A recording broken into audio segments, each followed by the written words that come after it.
بسم اللہ الرحمن الرحیم احمد صلی علی رسول الکریم۔ محترم مولانا جلال الدین عمری صاحب، ادارے تحقیق و تصنیف اسلامی اور آج کے اس سیمینار کے معزز منتظمین، اس سیمینار کے فاضل مقالہ نگاران اور محترم سامعین بھائیوں اور بہنوں، میں ادارے تحقیق و تصنیف اسلامی علی گڑھ کا مشکور ہوں کہ انہوں نے بروقت ڈاکٹر محمد رفعت صاحب مرحوم رحمۃ اللہ علیہ کی حیات و خدمات پر یہ وقی سیمینار منعقد کیا۔ سیمینار کے اس سیشن میں آپ نے محسوس کیا ہوگا کہ ڈاکٹر صاحب کی شخصیت بڑی وسیع الاطراف اور ہمہ جہت تھی، اور انہوں نے زندگی کے مختلف میدانوں میں تحریک اسلامی کی گراں قدر خدمات انجام دیں اور ایک بڑا خوبصورت نمونہ تحریکی زندگی کا اپنے پیچھے چھوڑا۔ آج فاضل مقالہ نگاران نے ان کی زندگی کے مختلف گوشوں پر روشنی ڈالی۔ محترم احمد اللہ صدیقی صاحب اور اقبال ملا صاحب نے ان کی تحریکی و دعوتی جد و جہد پر، دوڑ بھاگ اور ان کی جانفشانیوں پر گفتگو فرمائی۔ عبید اللہ فیض صاحب اور رضی الاسلام صاحب نے ان کے وسیع اور گہرے علم پر اور ان کی علمی خدمات پر ہم کو انلائٹن کیا۔ ڈاکٹر خالد مبشر الظفر صاحب نے جدید علوم و فنون اور خاص طور پر جو ان کا میدان تھا فزکس، اس کے سلسلے میں ان کی خدمات بیان کی۔ تو جناب یوسف امین صاحب نے جدید علوم و فنون کو قرآن و سنت کی کسوٹی پر پرکھنے کا جو ان کا منہج ہے، میتھڈولوجی ہے، اس کی تفصیل ہمارے سامنے رکھی۔ اسی طرح دیگر مقالہ نگاروں نے نوجوانوں کی تربیت اور ذہن سازی میں ان کے کردار پر، ان کے تقوی اور ان کی سادگی پر اور ان کی شخصیت کی دیگر خصوصیات پر روشنی ڈالی۔ آخر میں ابھی ڈاکٹر حسن رضا صاحب نے ان کے اسلوب کو بھی نمایاں کیا اور ساتھ ہی اپنے دلچسپ اور ادبی چاشنی و لطافت سے معمور پرلطف مقالے کے ذریعے رفعت صاحب کی شخصیت کے متعدد حسین پہلو ہمارے سامنے روشن کیے۔ ان سب گوشوں پر جو تفصیلات ہمارے سامنے آئیں، ان سے معلوم ہوتا ہے کہ وہ نہایت ہمہ جہت شخصیت کے مالک تھے۔ آج تحریک اسلامی کو ایسے ہی افراد کی ضرورت ہے جو کئی کمالات اپنے اندر رکھتے ہوں اور جن کی شخصیت توازن و اعتدال کا مرقع ہو۔ آپ غور فرمائیں کہ مرحومین کے تعزیتی جلسوں اور ان کی حیات و خدمات پر سیمیناروں کا جو انعقاد ہوتا ہے، اس کا مقصد کیا ہوتا ہے؟ جہاں اس کا مقصد یہ ہوتا ہے کہ ان کی یاد تازہ کی جائے، وہیں ایک بڑا مقصد یہ بھی ہوتا ہے کہ ان کی خوبیوں کی اتباع کی جائے۔ خاص طور پر بڑی شخصیتیں جب دنیا سے رخصت ہوتی ہیں تو اپنے پیچھے بڑا خلا چھوڑ جاتی ہیں۔ اس خلا کو پر کرنا یہ سماج کی تہذیب کی ضرورت ہوتی ہے۔ تو ان جلسوں کے ذریعے کوشش ہوتی ہے کہ نئے لوگ آگے آئیں اور جو خلا پیدا ہو گیا ہے اس کو پر کرنے کی کوشش کریں۔ ڈاکٹر رفعت صاحب نے تو کئی میدانوں میں غیر معمولی نقوش پا چھوڑے ہیں اور تحریک کے لیے، سماج کے لیے، انسانیت کے لیے بڑا خلا پیدا کر دیا ہے۔ اس بات کی ضرورت ہے کہ ان کی خوبیوں کو ہم اپنے اندر پیدا کرنے کی کوشش کریں اور ان کی صلاحیتوں سے اور ان کی خدمات سے تحریک اسلامی مستفید ہوتی رہی، ابھی تک اس کا تسلسل باقی رکھنے کی کوشش کریں۔ ڈاکٹر صاحب سے میرے تعلقات تقریباً نصف صدی پر محیط ہیں۔ عیسائیوں کے زمانے میں وہ ان لوگوں میں سے ایک تھے جن سے ہم فکری اور علمی معاملات میں سب سے زیادہ رجوع کرتے تھے۔ مختلف اسلامی مفکرین کا، خاص طور پر مولانا مودودی اور صدر الدین اصلاحی رحمۃ اللہ علیہم کے افکار کا انہوں نے بڑی گہرائی کے ساتھ مطالعہ کیا تھا، اور مختلف موضوعات پر ان کے افکار کا خلاصہ اس طرح آسان انداز میں بڑی جامعیت کے ساتھ اور مربوط طریقے سے بیان کر دیتے تھے کہ یہ باتیں ذہن نشین ہو جاتی۔ ڈاکٹر رفعت صاحب اسی وجہ سے نوجوانوں میں بہت مقبول تھے، اور ان کی تربیت اور ان کی ذہن سازی میں ہر زمانے میں انہوں نے بڑا اہم رول ادا کیا۔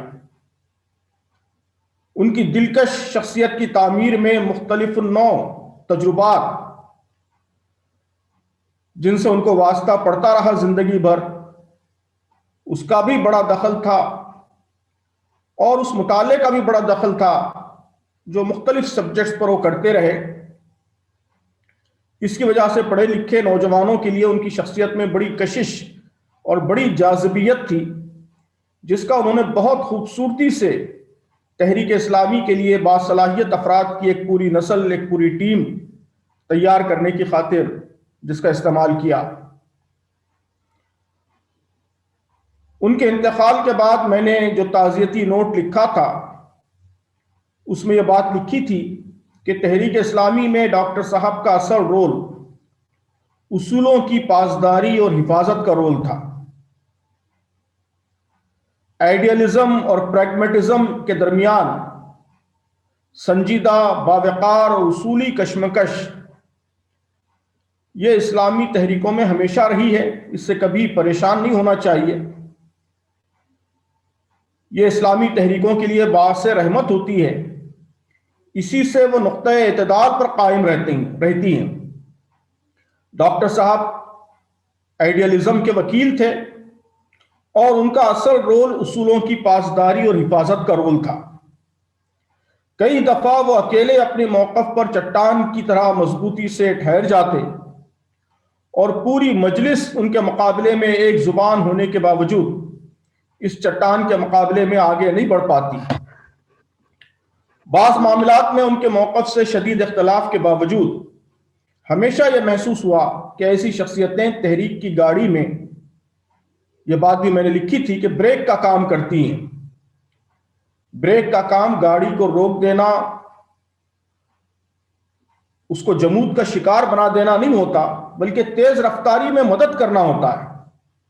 بریک کمزور ہو تو ڈرائیور کبھی بے فکری سے ایکسیلیٹر پر پیر نہیں رکھ سکتا۔ ڈاکٹر صاحب کی شخصیت کے بہت سے پہلو تفصیل سے آگے ہیں، ان پر مزید گفتگو کی، تبصرے کی ضرورت محسوس نہیں ہوتی۔ میں اس موقع پر ایک بڑے اہم پہلو کی طرف اشارہ کرتے ہوئے اپنی بات ختم کروں گا۔ میں سمجھتا ہوں کہ ڈاکٹر صاحب کی بہت ساری خوبیوں میں سے یہ خوبی بہت نمایاں خوبی تھی، اور ذاتی طور پر میں نے بھی یہ چیز ان سے سیکھی ہے، اس کا تاثر، اس کا اثر قبول کیا ہے، اور آج اس خوبی کو عام کرنے کی بڑی سخت ضرورت ہے۔ اس پر میں کچھ باتیں رکھنا چاہتا ہوں۔ اس خوبی کو آپ نام دے سکتے ہیں آداب اختلاف کی رعایت، اختلاف کے آداب کی رعایت۔ ڈاکٹر صاحب کے بارے میں یہ بات کثرت سے آ رہی ہے، آج کے اس اجلاس میں بھی کئی لوگوں نے اشارہ کیا ہے کہ بعض معاملات میں ان کا موقف بہت سخت ہوا کرتا تھا، بہت آئیڈیل ہوا کرتا تھا۔ اس کی وجہ سے ان سے اختلاف بھی لوگوں کو رہا ہے۔ میں نے بھی کئی مسائل میں شورا میں ان سے اختلاف کیا ہے، لیکن واقعہ یہ ہے کہ ان سے اختلاف کرتے ہوئے ہم نے ان سے اختلاف کے آداب بھی سیکھے ہیں۔ اختلاف کا پہلا ادب یہ ہے کہ اختلاف کو اس کے صحیح درجے میں رکھا جائے۔ امت مسلمہ کی تاریخ میں جن رویوں نے امت کو شدید نقصان پہنچایا ہے، اس میں ایک اہم چیز اختلاف کے درجات کا فہم، اس کا شعور نہ ہونا ہے۔ اسلام کی اکثر باتیں قرآن و حدیث میں واضح طور پر اس طرح ثابت ہیں کہ ان میں اختلاف کی کوئی گنجائش نہیں ہے، وہ متفق علیہ باتیں ہیں، قرآن و سنت میں وضاحت کے ساتھ بیان کی گئی ہیں، کوئی دیندار مسلمان ان سے اختلاف نہیں کر سکتا۔ یہ متفق علیہ باتیں ہی دین کی اصل ہیں، اسی کی طرف تحریک اسلامی کی اصل دعوت ہے۔ ان بنیادی باتوں سے اختلاف دین اسلام سے اختلاف ہے، اور ہمارے علماء نے اسے اختلاف تضاد کہا ہے، جو کسی صورت جائز نہیں ہے۔ اختلاف کا دوسرا درجہ، جسے اختلاف تنوع کہا گیا ہے، وہ یہ ہے کہ جن باتوں میں قرآن و سنت خاموش ہیں، یا قرآن و حدیث کی تعبیر میں معتبر اہل علم کے درمیان الگ الگ رائے رہی ہیں، ان میں صحیح رویہ یہ ہے کہ آدمی اپنی بات دلیل سے پیش کرے اور دوسرے کی رائے کا بھی احترام کرے، اپنی بات کو صحیح سمجھے لیکن مخالف کی بات کی صحت کا امکان بھی پیش نظر رکھے۔ ان میں جو باتیں اصولی اور بنیادی اہمیت کے حامل ہیں، ان میں اصرار و تاکید اور ہدایت بھی ہو، لیکن جو باتیں بہت معمولی ہیں اور جزوی نوعیت کی ہیں، ان میں صرف اپنی رائے کا اظہار کافی ہے۔ آپ دیکھیے کہ ہماری تاریخ کا بڑا المیہ یہ رہا کہ جو باتیں جزوی، فروعی اور اجتہادی تھیں، ان پر ایسا اختلاف کیا جاتا رہا جیسے کفر و شرک سے ہونا چاہیے۔ شاہ ولی اللہ محدث دہلوی نے اسے دین میں انحراف کی ایک شکل قرار دیا ہے۔ اسی سے ہم فرقوں میں بٹ گئے۔ تحریک اسلامی نے اس مزاج کو توڑنے کی کوشش کی، لیکن سچی بات یہ ہے کہ تحریک میں بھی بہت کم لوگ اس کی رعایت اور اس کا لحاظ رکھ پاتے ہیں۔ ڈاکٹر صاحب کے یہاں اس فرق کا شعور بہت گہرا تھا۔ انہوں نے جماعت کے جن فیصلوں یا پالیسیوں کو اپنی رائے کے مطابق غلط سمجھا، انہیں تنقید کا نشانہ بنایا، فیصلے کی مجالس میں ان پر بحث کرتے رہے، دلائل دیتے رہے، لیکن کبھی اجتماعیت کا دامن نہیں چھوڑا، کبھی اختلاف تنوع کو اختلاف تضاد نہیں بنایا۔ وہ اچھی طرح سمجھتے تھے کہ اجتہادی امور کو بنیاد بنا کر اجتماعی زندگی سے کٹنا درست نہیں ہے۔ جن فیصلوں سے ان کو اختلاف رہا، فیصلہ ہو جانے کے بعد بھی وہ ان کے نفاذ میں شریک رہے۔ غیر متعلق مجالس میں ناروا طریقے سے اختلافی موقف کے اظہار کو وہ ناپسند کرتے رہے، اس کی حوصلہ شکنی کرتے رہے۔ فیصلہ ہو جانے کے بعد اس کے نفاذ میں شریک رہے۔ وہ کئی ایسی کمیٹیوں کی بھی رکن رہے جو ان فیصلوں کے نفاذ یا ان کی تفصیلات کے تعین کے لیے بنائی گئی تھیں جن سے ان کو اختلاف تھا، لیکن فیصلہ ہو جانے کے بعد اس کا احترام کرتے ہوئے وہ ایسی کمیٹیوں میں بھی شریک رہے۔ ان کی کوشش فیصلہ ہو جانے کے بعد یہ ہوتی تھی، ان کی مرضی، ان کی رائے کے خلاف کوئی فیصلہ ہو جائے تو اس کے بعد یہ کوشش ہوتی تھی کہ اس فیصلے کو اس کے نقصان دہ پہلوؤں سے بچایا جائے، تو اس کے لیے ایسے فیصلوں کے نفاذ میں بھی وہ بھرپور دلچسپی کے ساتھ شریک رہتے تھے۔ اختلاف کا دوسرا ادب یہ ہے کہ فکر و خیال اور رائے کے اختلاف کو جذباتی ٹکراؤ کا ذریعہ نہ بننے دیا جائے۔ نظریاتی اختلاف، رائے کا اختلاف، یہ تعلقات کی گرم جوشی اور رفیقانہ محبت کو متاثر نہ کرنے پائے۔ یہ بھی امت کا المیہ ہے کہ فکر کے اختلاف نے، رائے کے اختلاف نے ہم کو گروہوں میں تقسیم کر دیا۔ یہ کیفیت بعض اوقات تحریکوں میں بھی پیدا ہو جاتی ہے۔ رائے کے اختلاف کی وجہ سے الگ الگ گروہ بن جاتے ہیں۔ انسانی تعلقات کی گرم جوشی پر رائے کا اختلاف اثر انداز ہونے لگتا ہے۔ ہم خیال لوگ اپنے لگتے ہیں اور مخالف رائے رکھنے والے پرائے لگتے ہیں۔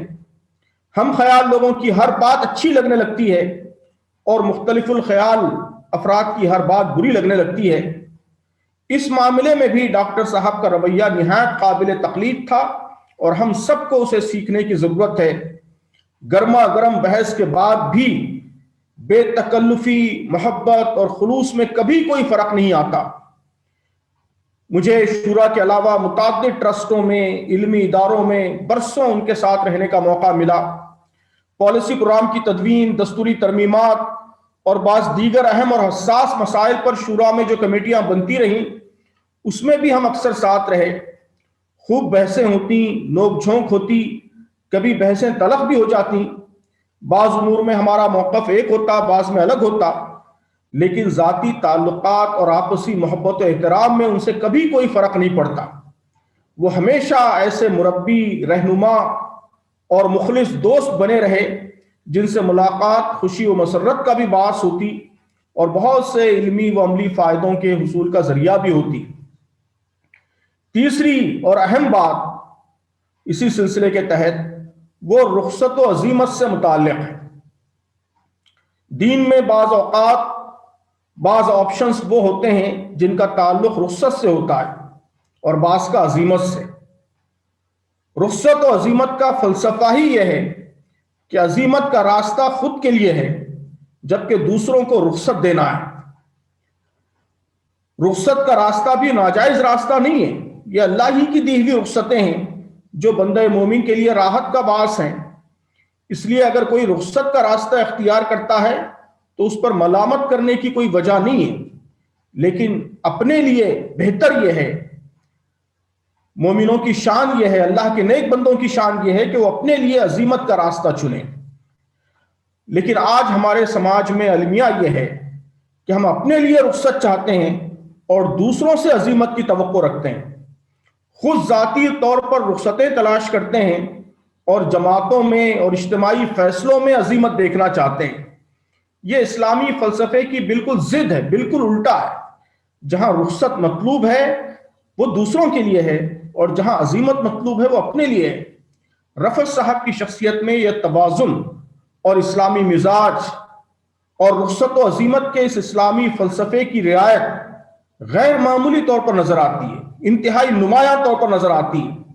انہوں نے کئی معاملات میں اپنے لیے عزیمت کا راستہ اختیار کیا اور خاموشی سے استقامت کے ساتھ اس پر گامزن رہے۔ اس سے پہلے کئی محفلوں میں ذکر آیا مثلا کہ نمازیں ہم اجتماعات میں، پروگراموں میں بہت سے لوگ ظہر، عصر، مغرب، عشاء کی نماز جمع کرتے ہیں، وہ عام طور پر نماز جمع نہیں کرتے تھے، اپنے وقت پر نماز ادا کرتے تھے۔ کپڑوں کے بارے میں آیا کہ ہمیشہ ٹخنوں سے اوپر پینٹ پہنتے تھے۔ اس طرح کی دسیوں مثالیں زیر بحث آ رہی ہیں، لیکن آپ دیکھیے کہ جو لوگ ان کے سامنے رخصت کے راستے اختیار کرتے رہے، نہ صرف یہ کہ انہوں نے کبھی ان کی ملامت نہیں کی بلکہ اشاروں کنایوں میں بھی کبھی ان سے اس توقع کا اظہار بھی نہیں کیا۔ یہی مومنانہ شیوا ہے کہ رخصت ہم دوسروں کو دیں اور عزیمت کا راستہ اپنے لیے اختیار کریں۔ ڈاکٹر صاحب نے اپنی سرگرم تحریکی زندگی میں تحریک کی بہت سی ذمہ داریاں انجام دیں اور اپنی صلاحیتوں سے غیر معمولی فائدہ پہنچایا۔ اس میقات میں ان کو centre for study and research کی ذمہ داری دی گئی تھی۔ یہ کام ان کی دلچسپی کا کام تھا اور وہ بڑے انہماک اور ذوق و شوق سے اس منصوبے کو نئی بلندیاں عطا کرنے کی کوشش میں مصروف تھے، لیکن بہرحال اللہ تعالیٰ کو کچھ اور منظور تھا۔ ہم سب اللہ تعالیٰ سے دعا کرتے ہیں کہ اللہ تعالیٰ ان کی قبر کو نور سے بھر دے، انہیں اپنے جوار رحمت میں جگہ عطا فرمائے، ان کے درجات کو بلند فرمائے، اور جو خلا ان کے جانے سے پیدا ہو گیا ہے اللہ تبارک و تعالیٰ اپنی رحمت سے، اپنے فضل خاص سے اس کو پور کرنے کا انتظام فرمائیں اور ان کی خوبیوں کی اتباع کی ہم سب کو توفیق عطا فرمائیں۔ آمین۔ والسلام علیکم ورحمۃ اللہ وبرکاتہ۔